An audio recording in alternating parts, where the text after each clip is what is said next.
What's up, everyone? Mario Parecka here, and I am joined today on Casual Conversations by Brad Binversie. He's the founder of Exclusivia, so you can go to exclusivia.com and check out what he's doing. It's a membership platform where they have exclusive curated offers and content and all sorts of great stuff. So go there and check that out. We just recorded a couple episodes of the podcast, and I wanted to invite him on just to have a quick chat. Brad, what's up, man? Hey Mario, How are things? man, And they're good. They're yeah, good. We're all locked up, all quarantined, all safe. Man, that's it's good. weird. It's weird to see the city though, how it is. We live in You're a in Austin, right? so we're actually in a township called Alamo Heights, which is closer to San Antonio.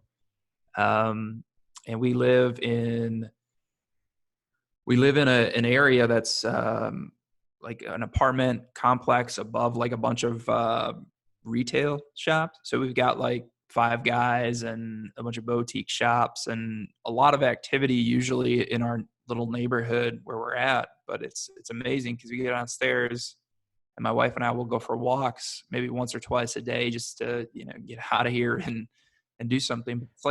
It's like a ghost town to some degree, and just kind of weird. Man, if I lived above a Five Guys, that'd be dangerous. Yeah. I lived Yeah. I lived about a quarter of a mile away from one, and that was a little bit dangerous because you're always like, well, I could just take a ride down and go grab a Uh, burger. And, there's, I don't know, something about Five Guys.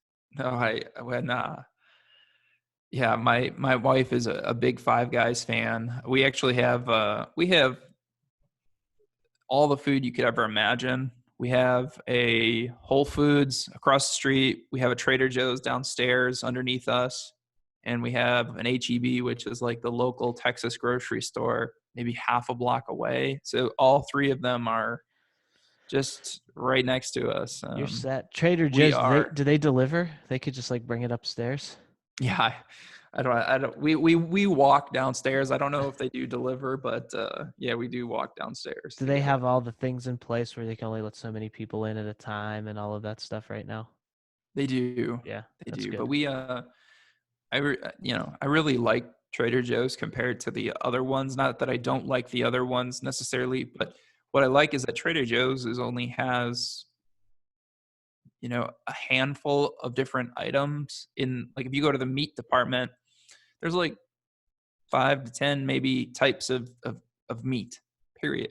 So but it's good quality, so you go in, you pick it, you're not overwhelmed with choices, and you're not spending hours in the grocery store. And I'm starting to see a theme here now. yeah. Yeah, I think so.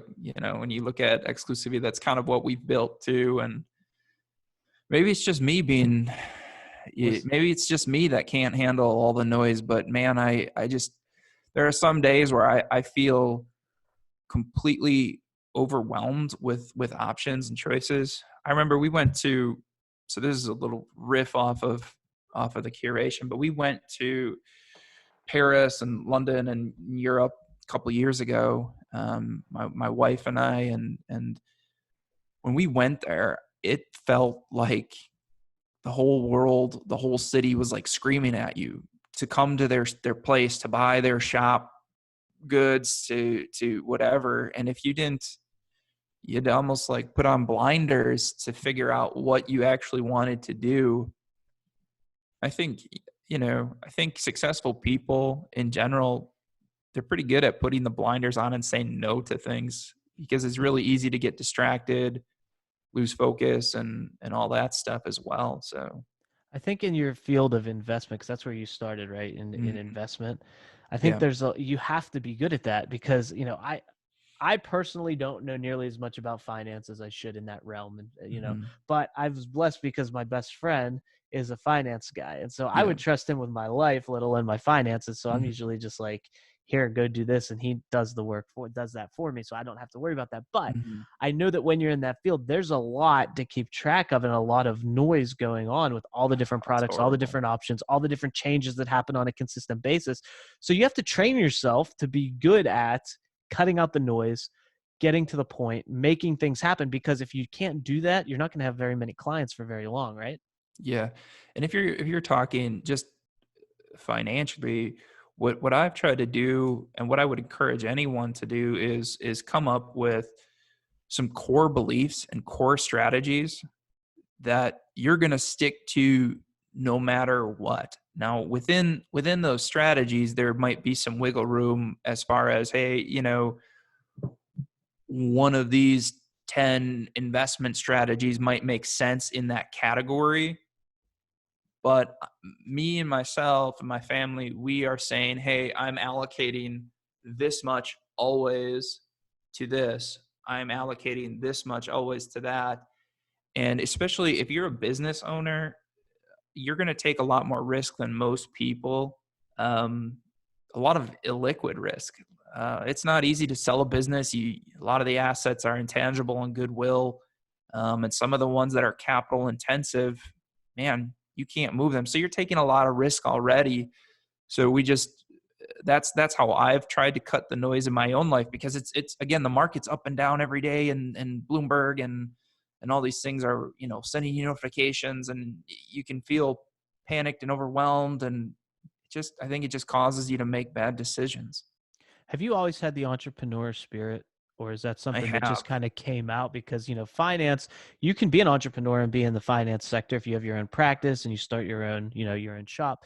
But, you can also go work for large companies as well and Mhm. kind of do it that way. So you have options, but you knew that navigating that, you were an entrepreneur at heart. Yeah. So when I got out of college, I I was I was a decent high school local basketball player. Started coaching high school basketball in college, and I actually spent 2 to 3 years coaching college basketball and professionally in different parts of the country. And I loved the teaching, the communication. And I think at heart, that's really my biggest skill, is just teaching and working with people in that manner. But what I didn't like was I didn't like the lifestyle of having to move it was actually like every 9 months, possibly. I saw a lot of the other coaches were divorced. They had families they didn't ever see, and they were moving their kids every couple of years. I didn't like that as a lifestyle. I also didn't like so I think in general I didn't like the lack of control.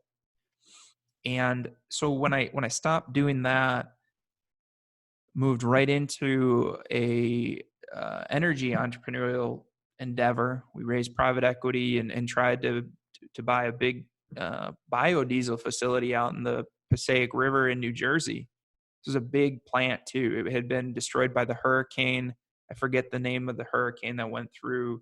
This would be about 2010 or so. We were working on this project. So we worked on that project for a year, took no salary, invested everything I had, which was peanuts, and then moved into finance. But I've never, at least at this point, I've still never been a W-2 employee for any organization.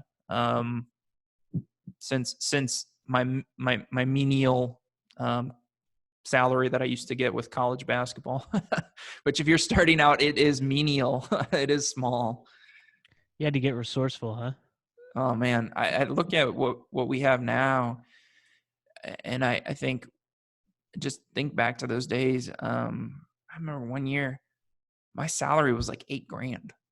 It's like 8 grand. I was like, how do you live on that? But I worked camps all over the country, all over this for the summer, and they let us keep some of the revenue from the local camp that we ran. And we got resourceful. I had nothing. I didn't need anything. Still don't need anything, truthfully. But Do you look back on those times and go, yeah, well, I can't, like, I'm obviously much more comfortable where I am now and I'm grateful to be here, but mhm. I wouldn't trade those times because those were like some good, even though we didn't have a lot, they were good times. Yeah, they were good times. Being 20, 21 years old, 22 years old, and traveling around the country, to different places, meeting new people, that really opened my eyes about what was possible. Growing up in northeastern Wisconsin, I don't think I ever planned on moving away from my family. Like, my world was 1 inch in front of my face. I thought it would always be in front of my face. I thought I would probably just meet someone local, marry a local girl, and live there. But when I got the opportunity, my first coaching opportunity outside of state was in New Mexico, and I don't know why the guy hired me, but it was a miracle he did, and it led me to a bunch of other steps. It eventually led me to meeting my wife, who's from Mexico. She's a Mexican national. So you want to talk about your world expanding, man, just crazy about what is actually possible if you're open to it and open to that process. And how one thing just leads to another. And if you would have made one little decision differently, think of Crazy. the trajectory that would have been changed. Yeah. Well, Brad, So thanks so much for being here. Exclusivia.com is where people can go check you out and check out Exclusivia. And, right now, if you're offering in the midst of all of this, like a trial for your program, for your platform, so people can actually get access to everything that you offer for a certain period of time, so they can go take advantage of that, so they can actually test drive it before buying it, which mhm. is over $150 value there, which is cool. So I just wanted to throw that out there for people who are interested in what you're doing, because I think it's a cool thing what you're working on and everything you're doing. And I didn't know you were a basketball guy, so that's cool. I learned Yeah. that. How tall are you, by the way? Only like 6 feet tall. Really? And like I said, I was a good high school player. I could really score. Couldn't not a good enough athlete to defend anybody. So yeah, I was just it was just a joke with my college guys that I was coaching, that I was like the token shooter guy that's on the floor. I You could couldn't. hit it from Yeah, anywhere, just though, huh? just floating around out there. You kind of got to know where he is, but on the defensive end, he's probably going to be a liability. So Well, sounds like you had a lot of fun with it, and I love sports, so I can't wait till they come back. Put it that way. I yeah. mean, it's that's been one of the hardest things about this whole situation is, it's cool to go relive those old moments because all the channels are playing those games from the past, those big games. Hmm. But man, you can only watch the 90 some World Series how many times? Let's get some new stuff. Let's get these games back on, right? Yeah, for sure. All right, Brad. Well, thanks so much, man. I look forward to speaking with you again soon. I want to remind everyone to keep an eye on the podcast because we did record a couple great episodes of the podcast that'll be dropping soon. And until then, take care and let's talk again soon. Thanks, Mario.